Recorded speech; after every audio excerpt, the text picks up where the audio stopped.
तो चलिए JKSSB VLW की क्लासेस जो हम इस YouTube चैनल पर स्टार्ट कर चुके थे, काफ़ी सारा सिलेबस हम JKSSB VLW रीजनिंग का कवर कर चुके थे, जिसके एक अलग से प्लेलिस्ट भी बनाई गई है JKSSB VLW रीजनिंग के नाम से। वहाँ पे जाके पुरानी आप सभी वीडियोस को देख सकते हो। आज की इस वीडियो में हम एक नया टॉपिक कवर करने जा रहे हैं। कुछ टॉपिक्स हमारे पेंडिंग है, हम वही कंप्लीट करने वाले हैं। उनमें से एक टॉपिक आता है इंडेक्सिंग वाला। इस इंडेक्सिंग में 2 से 3 कैटेगरी के क्वेश्चन आपसे पूछे जा सकते हैं। वो कौन सी कैटेगरी है, वन बाय वन हम डिस्कस करना स्टार्ट करेंगे। वीडियो को एंड तक देखोगे और सेकंड पार्ट भी देखोगे, आपको सब कुछ क्लियर हो जाएगा। समझ आ गया? हम स्टार्ट करते हैं आज की इस वीडियो को। पहली कैटेगरी बड़ी बेसिक सी आती है, थोड़ा सा दिमाग लगा के थोड़ी सी प्रैक्टिस करके आप इन क्वेश्चन को बिल्कुल सही तरीके से कर सकते हो। जैसे आज हम पहली वीडियो है ना, पहला पार्ट है, तो समझते जाओ किस तरह के क्वेश्चन होते हैं। पहला क्वेश्चन आपके सामने स्क्रीन में चल रहा होगा। यहाँ पर आप देख सकते हो किस तरह के क्वेश्चन पूछा गया है। आपको यहाँ पर कहा गया है Ram is taller then Mohan and Sohan, while Sohan is taller then Shyam, also Mohan is taller then Sohan, who among the following is the shortest. इस तरह की कैटेगरी का क्वेश्चन यहाँ से बनता है। जो बाकी एग्जाम होते हैं जब इंडेक्सिंग का टॉपिक दिया होता है, वहां पर किस किस तरह के टॉपिक्स एग्जाम में आते हैं, मैं आपको वो सब कुछ बता दूं किस किस तरह के क्वेश्चन आते हैं। एक ये आपको देखने को मिल रहा है। इस क्वेश्चन को कैसे सॉल्व करना होता है, स्टेप बाय स्टेप चलना है। जब आपकी प्रैक्टिस अच्छे से हो जाएगी, आप जैसे मर्जी करो। पहले क्वेश्चन को कैसे सॉल्व करना देखो। आपको स्टेप बाय स्टेप पहले कहा गया है Ram is taller then Mohan. क्या कहा गया? राम जो है, टॉलर का मतलब बड़ा है ना। राम टॉलर है, बड़े के लिए हम ये वाला साइन यूज करते हैं। किससे बड़ा है? मोहन से बड़ा है। तो हमने यहाँ पे बना दिया Ram is taller then Mohan. Ram जो है वो मोहन से बड़ा है, ये हमने बना दिया। आगे चलते हैं, यहाँ पर और देखते हैं और क्या बताया गया है। फिर कहा गया Ram is taller then Mohan and Sohan. Ram जो किससे बड़ा है? मोहन से भी बड़ा है और सोहन से भी बड़ा है। तो हमने यहाँ पे बना दिया राम जो है वो मोहन से भी बड़ा है, सोहन से भी बड़ा है। उसके बाद लिखा है while Sohan is taller then Shyam. ये जो सोहन की बात कर रहे थे, ये किससे बड़ा है? सोहन जो है इज टॉलर देन श्याम। ये सोहन जो है ये श्याम से भी बड़ा है। तो हमने सोहन के बारे में लिख दिया कि जो सोहन था वो श्याम से भी बड़ा है। उसके बाद क्या लिखा हुआ है? Also Mohan is taller then Sohan. Mohan जो है वो भी बड़ा है सोहन से। इसका मतलब मोहन भी अगर बड़ा है सोहन से तो हम ऐसे बना देंगे। उसके बाद कहा गया है who among the following is the shortest. इन सभी में सबसे छोटा कौन सा है? तो सबसे छोटा श्याम है। इस तरीके से आप देखोगे तो श्याम आपको ऑप्शन नंबर 1 में देखने को मिल रहा होगा, वो आपका बिल्कुल सही आंसर हो जाएगा। तो ये हो गया बेसिक वाला क्वेश्चन। आपको समझाने के लिए आप देख सकते हो इस कैटेगरी क्वेश्चन को कैसे करना होता है। बिल्कुल बेसिक क्वेश्चन था, आसान क्वेश्चन था, आप इसको कर सकते थे। जैसे सेकंड क्वेश्चन की हम बात करते हैं, वो देख सकते हो वहां पर क्या लिखा हुआ है। In a group of 5 friends, 5 दोस्तों का ग्रुप है। आपको समझ आ गया कितने दोस्तों का ग्रुप है? 5 दोस्तों का ग्रुप है। हम ये बता देते हैं, मतलब एक दोस्त, 2, 3, 4 और 5, इस तरह से 5 दोस्त आ जाएंगे। आपको कहा गया Rohit is taller then Swati. Rohit जो है वो बड़ा है। किससे बड़ा है? स्वाति से बड़ा है। हमने इस तरह से लिख दिया। उसके बाद आगे चलते कहा गया है Manoj is shorter then Swati. Manoj जो है वो स्वाति से छोटा है। इसका मतलब क्या हुआ कि स्वाति बड़ी है मनोज से, उल्टा करके बोल रहे हो ना। मनोज अगर छोटा है तो स्वाति से, तो इसका मतलब स्वाति बड़ी होगी। तो स्वाति बड़ी है, किससे बड़ी है? मनोज से बड़ी है। समझ गए हो क्या चल रहा है? मैं हर एक चीज को टॉलर के हिसाब से लेके चल रहा हूँ। और फिर क्या कहा गया है? Sumit is taller then Rohit. Sumit जो है वो रोहित से बड़ा है। अच्छा, अब ये एस एक सुमित एक स्वाति है ना, हम इसको पूरा स्वाति लिख के चलते हैं, ठीक है, ताकि कंफ्यूजन क्रिएट ना हो। ये हमने कर दिया था स्वाति। अब यहाँ पे सामने कौन आ चुका है? सुमित। सुमित किससे बड़ा है? रोहित से बड़ा है। यानी जो सुमित था वो इस रोहित से भी बड़ा है। ये भी आपको दिया हुआ है। लास्ट में कहा गया है while Ashish is the shortest. जब आशीष की बात करेंगे वो सबसे छोटा है, तो सबसे छोटा कहाँ पर आ जाएगा? बिल्कुल लास्ट में। सबसे छोटा कौन है? आशीष। 1, 2, 3, 4, 5 तो बंदे आ गए यहाँ पर। तो आप हमें बताओ who among them is tallest, इन सब में सबसे बड़ा कौन हो जाएगा? तो वो सुमित सबसे बड़ा हो जाएगा। ऑप्शन नंबर 3 में आपको देखने को मिल रहा है, तो वो आपको बिल्कुल सही आंसर हो जाएगा। तो ये बिल्कुल आसान से क्वेश्चन है, इजी क्वेश्चन से आप इनको तो कर लोगे। और वैसे भी आज पार्ट 1 है, आज कंसेप्ट सिर्फ ये है कि आपको समझाना है इसमें किस तरह के क्वेश्चंस बनते हैं। एक तरह के इस टॉपिक को रैंकिंग के नाम से भी जाना जाता है ना। तो अब यहाँ पर देख रहे होंगे जो बेसिक कैटेगरी के क्वेश्चन बनते हैं वो कैसे बनते हैं। एग्जाम में सिर्फ इसी तरह के क्वेश्चंस नहीं बनेंगे इंडेक्सिंग में, और भी 1-2 कैटेगरीज हैं, वो आज की वीडियो और कल की वीडियो देखने के बाद आपको समझ आएगा। और देखते हैं यहाँ पे किस तरह के क्वेश्चन आपको देखने को मिलता है, वो भी एक बार देख लेते हैं। जैसे आपके सामने क्वेश्चन लिखा हुआ है, a pole is taller than a giraffe, a pole is taller than a giraffe which is taller than a tree. देखो कहा गया पोल है, पी फॉर पोल, एक पोल जो है वो बड़ा है, किससे बड़ा है? जिराफ से बड़ा है। ए पोल इज टॉलर देन जिराफ, एक पोल जो है वो बड़ा है जिराफ से, विच इज टॉलर देन ट्री, और ये खुद किससे बड़ा है? ये खुद एक ट्री से भी बड़ा है। समझ गए हो? आगे चलते हैं।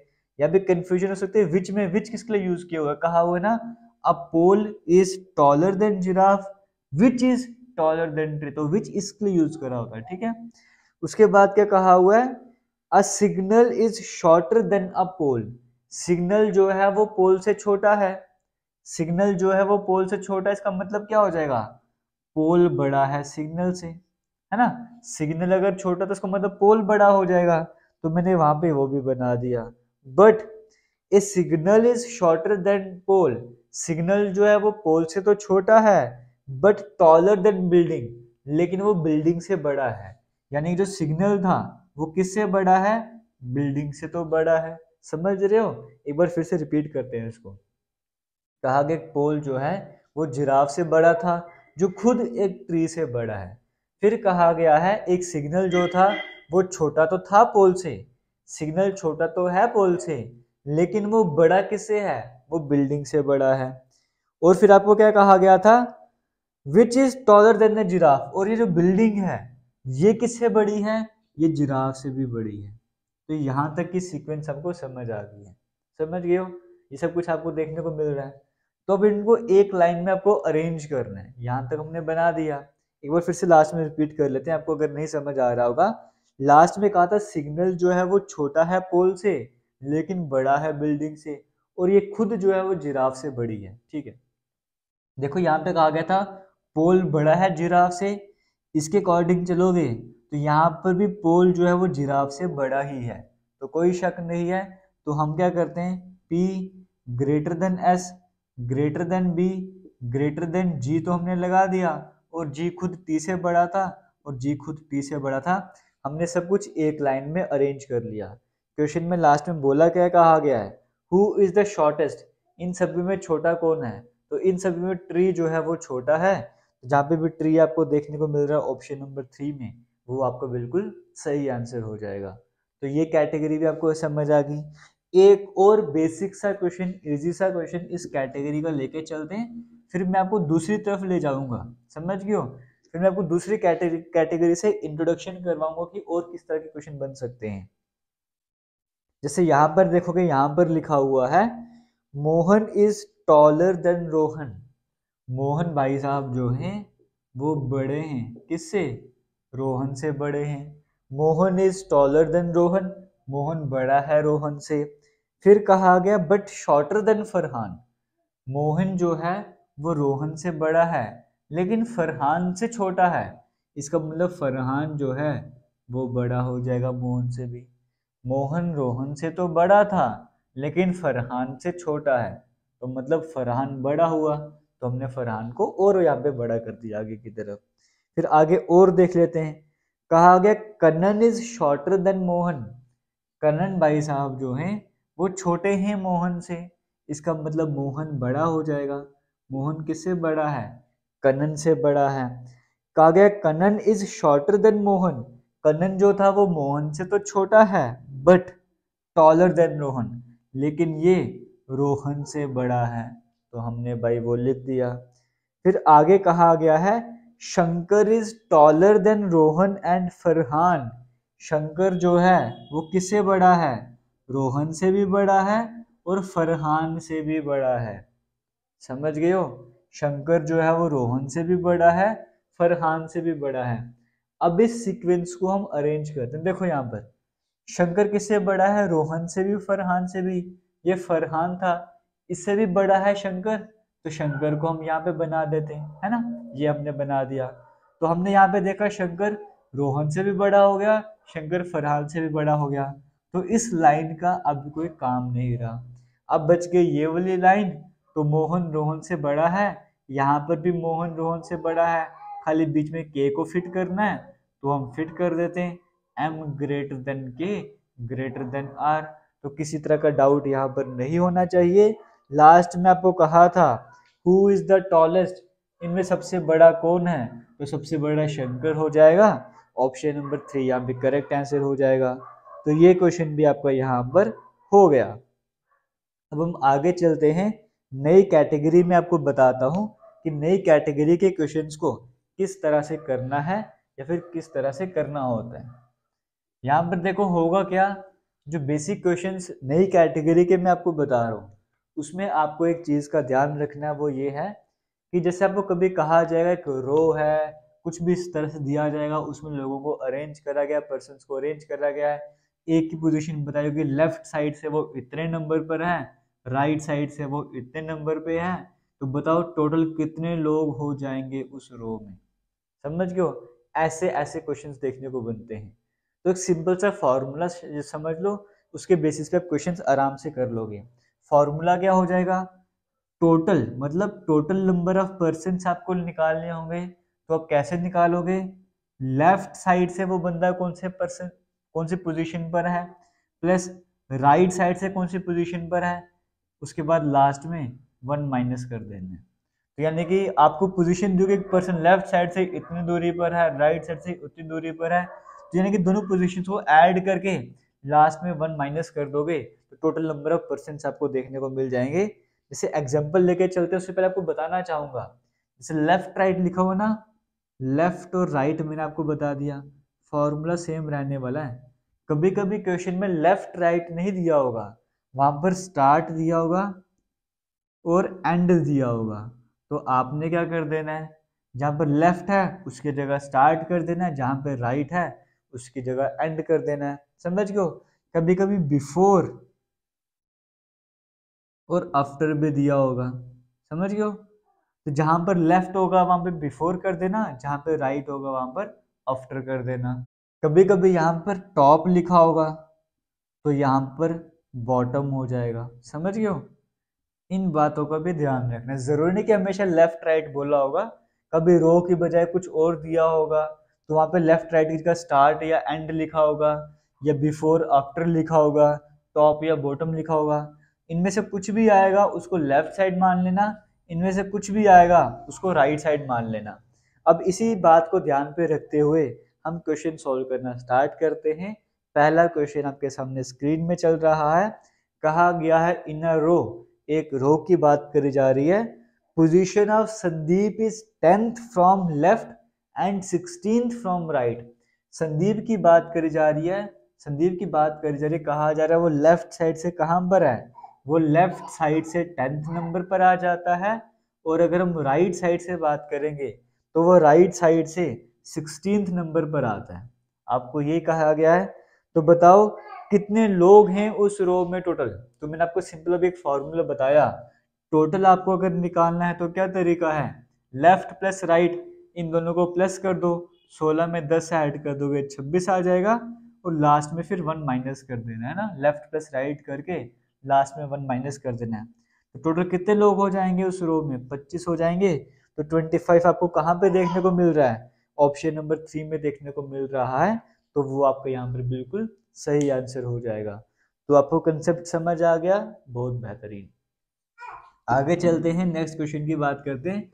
बाकी वीडियो अगर आपको अच्छी लग रही होगी तो वीडियो को शेयर जरूर करना है। और VLW का कोर्स हमारी एप्लीकेशन पर भी अवेलेबल है, जिसका लिंक डिस्क्रिप्शन बॉक्स में कमेंट सेक्शन में टॉप में मिल जाएगा। वहाँ पे जाकर एप्लीकेशन में कोर्स को ज्वाइन करना चाहते हो, वहाँ पर जाके भी ज्वाइन कर सकते हो, काफ़ी टाइम से वहाँ पे डिस्काउंट चल रहा है। अब चलते हैं नेक्स्ट क्वेश्चन की बात करते हैं। यहाँ पर क्या कहा गया है, देखो एक बात पहले समझ लो, आपको टोटल नंबर ऑफ पर्सन निकालने हैं, लेफ्ट प्लस राइट और लास्ट में -1 कर देना है। कभी ऐसा हो सकता है कि आपको टोटल पर्सन दिए हो और लेफ्ट साइड से पोजीशन दी हो तो राइट साइड से निकालनी हो, तो वो भी तो निकाल सकते हो सिंपल कैलकुलेशन करके। या टोटल और राइट दिया हो, लेफ्ट निकालना हो, तो सिंपल कैलकुलेशन ही तो करनी है। जैसे इसी क्वेश्चन की मैं बात करता हूँ, अगर आपको निकालना होगा जैसे लेफ्ट साइड से पोजीशन दी है, आपको राइट का नहीं पता, तो आप क्या करोगे, टोटल तो आपने लिख दिया, टोटल तो यहाँ पर था ही था, इक्वल्स टू पे लगा दिया।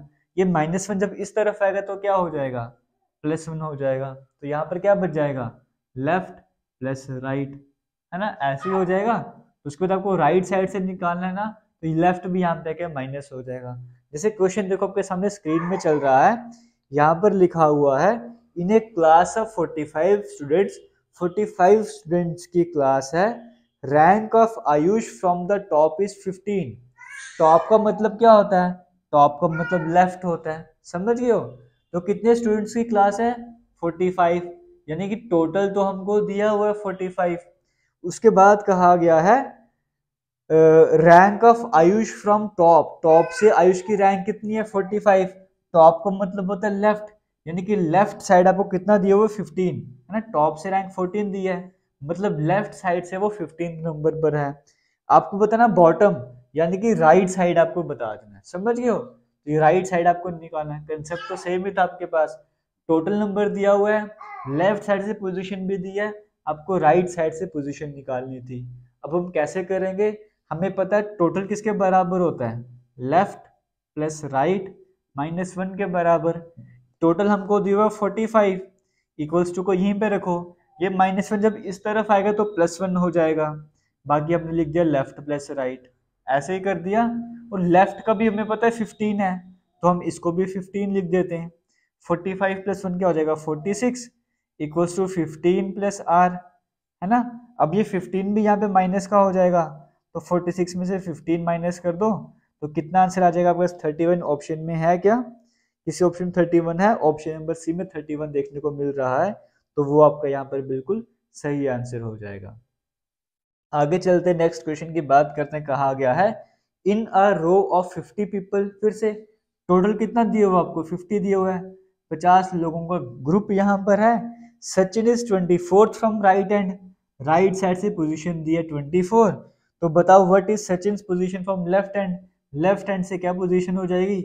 इसका करेक्ट आंसर आप मुझे कमेंट सेक्शन में करके बता दो, ये क्वेश्चन भी बहुत ही इजी था। आगे चलते हैं नेक्स्ट क्वेश्चन की बात करते हैं, कहा गया है if you are 9th person in queue starting from 1 end, मतलब अगर आप एक एंड से 9th नंबर पर आते हो, उसके बाद लिखा गया 11th नंबर पे आते हो दूसरे साइड से, मतलब अगर एक लाइन लगी हुई है वहां पर आप एक साइड से 9th नंबर पर आते हो, दूसरे साइड से 11वें नंबर पर आते हो, बताओ टोटल कौन कितने नंबर हो जाए, कितने लोग हो जाएंगे उस लाइन पर। तो भाई एक साइड लेफ्ट साइड का आपको कितना दिया हुआ 9th, राइट का आपको कितना दिया हुआ है 11, टोटल आपको निकालना, टोटल कैसे निकालोगे, इन दोनों को पहले सम कर दो, 11 और 9 कितना हो जाएगा 20, और लास्ट में फिर -1 करना होता है, तो 19 आ जाएगा। आपको देखने को मिल रहा था ऑप्शन नंबर बी में देखने को मिल रहा था। अब लास्ट क्वेश्चन है, ये आप ट्राई करो, ऑप्शन सबके सामने देखने को मिल रहे हैं, कहा गया है in a row Kamal is 81st from left hand, एक रो है उसमें कमल जो है वो 81st नंबर पे आता है लेफ्ट साइड से, हमको दिया हुआ है। फिर कहा गया 99 फ्रॉम राइट, राइट से वो 99 पे आता है। 1 मिनट के लिए वीडियो को पॉज करो और ट्राई करो इस क्वेश्चन को। लेफ्ट साइड से 81 नंबर पर आता है, राइट साइड से 99 नंबर पर आता है। इस क्वेश्चन में थोड़ा सा ट्विस्ट है, find it out total number of boys in the row, तो टोटल नंबर आपको निकालना है। तो कैसे निकालोगे, फॉर्मूला आपके पास है left plus right -1, left plus right बाद में -1 कर देना है। तो लेफ्ट प्लस राइट करोगे कितना हो जाएगा 180, 180 में से 1 माइनस करोगे 179, तो क्या किसी ऑप्शन में है, ऑप्शन नंबर ए पे है। तो अगर आपका भी ये आंसर आ रहा था तो वो बिल्कुल गलत हो जाएगा। वो क्यों गलत हो जाएगा वो समझो, यहाँ पर कहा गया है इन अ रो, एक रो की बात करी जा रही है, कमल जो है वो 81st नंबर पर आता है लेफ्ट साइड से, राइट साइड से वो 99 नंबर पर आता है। Find out total number of boys in the row, अब यहाँ पर देखो, आपको सिर्फ कमल के बारे में बताया गया है कि कमल जो है इतने नंबर पर आता है, इतने नंबर पर आता है। आप टोटल नंबर ऑफ पर्सन निकाल सकते हो, समझियो, क्योंकि वो जो रो थी उस रो में आपको सिर्फ बॉयज निकालने हैं। उसमें लड़कियां भी तो हो सकती थी या नहीं हो सकती थी? हो सकती थी ना, उसमें लड़कियां भी हो सकती थी। जरूरी नहीं कि उस रो में सिर्फ बॉयज ही हैं, या ऐसा कहीं पर भी नहीं लिखा गया कि उस रो में सिर्फ लड़के ही लड़के थे। उस रो में लड़कियां भी हो सकती हैं। तो टोटल नंबर ऑफ पर्सन निकालना होता तो आप ये फॉर्मूला लगा सकते थे। सिर्फ उस रो में लड़के कितने हैं वो आप नहीं बता सकते। क्या कंसेप्ट समझ आया? आपको जो ये फॉर्मूला बताया है ये टोटल नंबर ऑफ पर्सन्स का फॉर्मूला बताया है। तो यहाँ पे टोटल नंबर ऑफ पर्सन सबसे पूछा ही नहीं गया, आपको कहा गया बताओ सिर्फ उस रो में कितने लड़के थे। तो रो में तो लड़कियां भी हो सकती हैं। टोटल नंबर ऑफ पर्सन बोला होता फिर हमारा आंसर बिल्कुल सही होता। टोटल नंबर ऑफ बॉयज बोला है तो हमारा option D can not determined वो हो जाएगा। समझ गए हो? इससे पहले वाले क्वेश्चन देखोगे, जैसे जो अभी लास्ट टाइम आपको करवाया था, कहा गया था what is the number of persons. उससे पहले कहा गया था एक बंदे की पोजीशन पूछी गई थी। उससे पहले क्वेश्चन पे आएंगे, एक क्वेश्चन और करवाया था, वहां पे बोला गया था how many people are in. तो लोगों का पूछो वो ठीक है, इंडिविजुअल का पूछ लिया कि उस लाइन में टोटल कितने लड़के थे लड़कियां थे वो बताना मुश्किल हो जाएगा। टोटल नंबर ऑफ पीपल बताएगा। तो कंसेप्ट समझ आ रहा है मैं आपको क्या बताना चाहता था? उम्मीद करता हूँ आपको समझ आया होगा, वीडियो को शेयर भी करोगे। किसी तरह का डाउट होगा कमेंट सेक्शन आपका है। इंस्टाग्राम जेके लेटेस्ट इन्फो के नाम से है, टेलीग्राम जेके लेटेस्ट इन्फो के नाम से। थैंक यू, जय हिंद।